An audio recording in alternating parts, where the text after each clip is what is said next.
prison has confessed to the murders of 2 other inmates last month. 41-year-old Jonathan Watson confessed in a letter that he clubbed both men to Prison death. is tough, no question about it.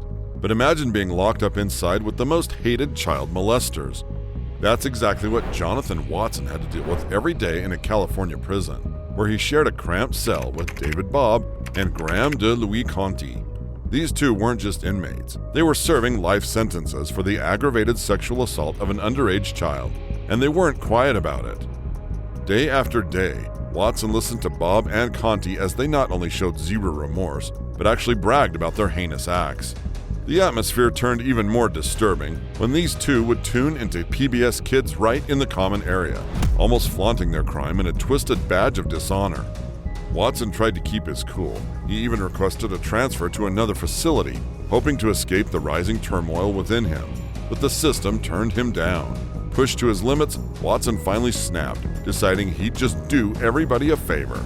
One day, fueled by a mix of rage and desperation, he grabbed a cane and unleashed his fury on Bob and Conti, beating them brutally. After the attack, he didn't run or hide. Instead, he confessed to the guards and now faces an even longer sentence. Now, let's get real for a second. Being in prison is bad enough, but being a child molester in prison, that's a whole other level of danger. The general population doesn't take kindly to them, to say the least. It's similar to how ex-cops are treated, like outcasts. But for child molesters, the disdain is sharper, the consequences more severe. Despite some efforts by the system to protect these vilified inmates, the hatred runs deep. The fact is, you don't want to be known for certain crimes in prison. While some inmates might boast about deeds that give them street cred, sexual offenses against children are definitely not on that list. According to the Federal Bureau of Prisons, a significant chunk of the federal inmate population, about 11.6%, is locked up for sexual offenses, which includes child molestation, obscenity, and child prostitution. When these folks step into prison, they're balancing on a tightrope between staying anonymous and staying alive. You might think being in a high-security prison keeps you safer, but it's quite the opposite. High security means you're locked up with the worst of the worst: murderers, gang members, and hardcore racists. It's often safer in a low-security place, where there's less violence and more dorm-style living. But here's the catch: if a sexual offender is outed, their life becomes a daily gauntlet. They usually have to be placed in protective custody just to avoid getting jumped. The tales are grim and plenty. Sex offenders pushed into solitary or forced to check in to the harsher parts of the prison to avoid getting beaten down in broad daylight, maybe while trying to grab a meal or walking past the guards. And those who don't keep their heads down, their stories often end up as warnings to others. Take, for instance, the brutal end of a man known for talking too much, Mr. Robert Munger. His fate was sealed the moment he became too visible. Back in 2020, a twist of fate brought Shane Goldsby to the Airway Heights Correction Center in Washington, where he ended up sharing a cell with Robert Munger, a convicted child molester. Munger, with a criminal record as disturbing as it was extensive, including charges like first-degree child rape, multiple counts of child molestation, and possession of child pornography, seemed to take a perverse pride in his past actions. He would often recount the gruesome details of his crimes to Goldsby, describing the horrific images and videos with an unsettling level of detail. But among Munger's many stories, one struck a nerve that was far too personal for Goldsby. In a shocking revelation, Munger described a crime that mirrored an assault on Goldsby's own sister, a coincidence too cruel and improbable to fathom. It was as if I had won a sinister lottery, Goldsby later recounted, the anger and disbelief clear in his voice. The odds of sharing a cell with the very monster who had harmed his sister seemed astronomically small, like hitting a macabre jackpot. Fueled by a mix of fury and fate, Goldsby seized what he saw was a once-in-a-lifetime chance for retribution. In a swift and brutal response, he unleashed a flurry of punches on Munger, targeting his face and head.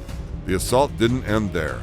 Goldsby stomped on Munger's head repeatedly, kicked him several times, and then walked away, leaving Munger to succumb to his injuries in the sterile, cold confines of the prison. As the dust settled, Goldsby pondered the eerie circumstances of their meeting. The chilling alignment of such details led him to suspect that this was no mere coincidence, but a deliberate arrangement by the prison officials. It all seemed too perfect, too set up, he mused, the thought haunting him even as he faced the consequences of his actions. The lesson here is clear. In prison, the less you're noticed, the better. No need to strut around or fake your backstory. Some of these guys are pretty good at digging up the past, and you certainly don't want to end up like David Cobb or Louis Conti, infamous in the prison system for their tragic ends. Meanwhile, a former church and school volunteer, Cesar Pastrana, found himself caught in a dire situation that echoed past misdeeds. Known for having molested 9 boys, Pastrana was serving a life sentence when a chaotic fight erupted around 12:15 p.m. in Hancock State Prison. The aftermath was grim. Pastrana was found dead, a victim of the violent skirmish. The Georgia Department of Corrections hinted at an unsettling cause.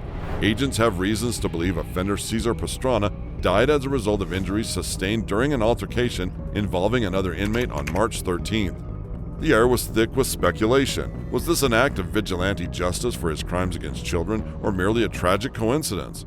Officially, his death was marked as a homicide, leaving more questions than answers. Shifting the focus to Britain's notorious Moreland prison, the story takes another dark twist. Charles, a 45-year-old inmate, shared chilling insights with Vice News about the harsh realities within.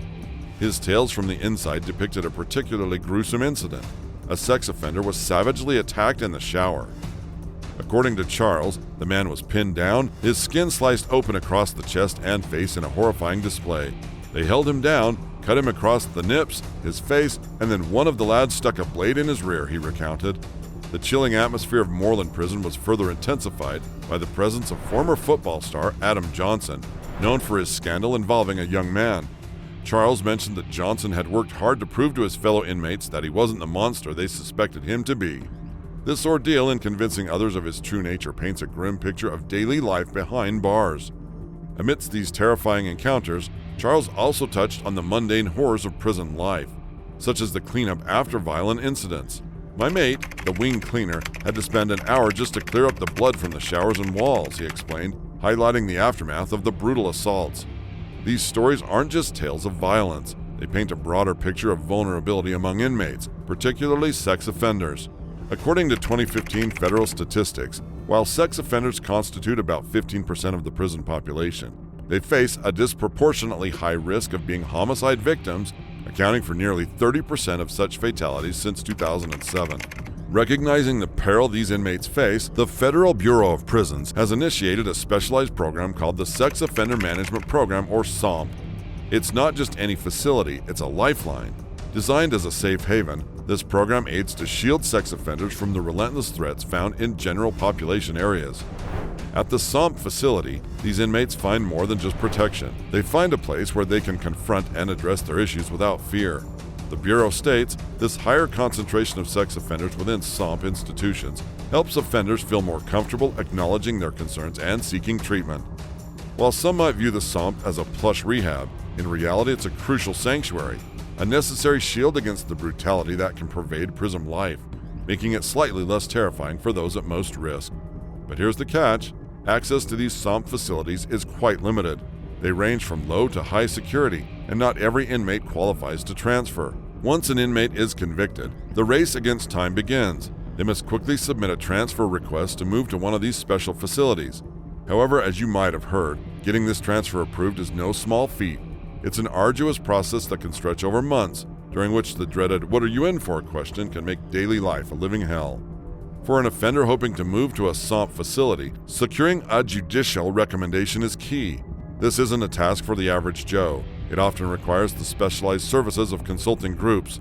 These groups, for a fee, work to enhance the chances of an inmate being designated to a SOMP. Their expertise can be a game changer in navigating the complex bureaucracy of the prison system. Meanwhile, if an offender is already serving time in a federal detention center, the situation gets even more complicated. They must wait out the slow churn of the appeals process, hoping for a shot at transfer before their time runs out. While the concept of a SOMP facility sounds promising, and indeed it might be the safest option, there's an unsettling backdrop to this. Some of these programs have stumbled in the past, failing to deliver on their promises of safety and reform. Moreover, certain prisons maintain stringent policies that do not favor these offenders, sometimes placing them in perilously harsh conditions, ominously known among insiders as Kill Row. Take Moreland Prison, for example. This place is notorious for lacking proper treatment programs and has seen some truly horrifying events. Remember when Charles talked about the slashing of a sex offender there? That incident sent shivers down everyone's spine. And Charles's commentary on Adam Johnson's predicament at Moreland only adds to the grim picture. He said the biggest mistake Johnson could make would be to stay on the knot swing for a second longer than he has to. He also mentioned he ain't touched a baby or a 10-year-old, but the longer he stays tucked up with that kind of scum, the more suspicious other prisoners will get. This grim reality sheds light on how perilous and unforgiving life can be behind bars, particularly for those labeled as sex offenders, regardless of their specific crimes. Charles pointed out that even someone like the former Sutherland player, who might have had a life of luxury before, can't afford any millionaire tantrums in such a place. Once a new notorious inmate arrives, even notorious individuals become yesterday's news. So, what's the way forward? How can SOMP facilities improve their treatment of sex offenders to ensure safety and provide rehabilitation? Should they focus on more transparent, evidence-based programs, or is there a need for a complete overhaul of how these offenders are managed within the penal system? These are pressing questions, and finding the right answers could mean the difference between reform and despair for many inmates. What do you think? Could these facilities do better? Drop your thoughts in the comments below, and let's discuss how we can make these environments safer and more effective for everyone involved.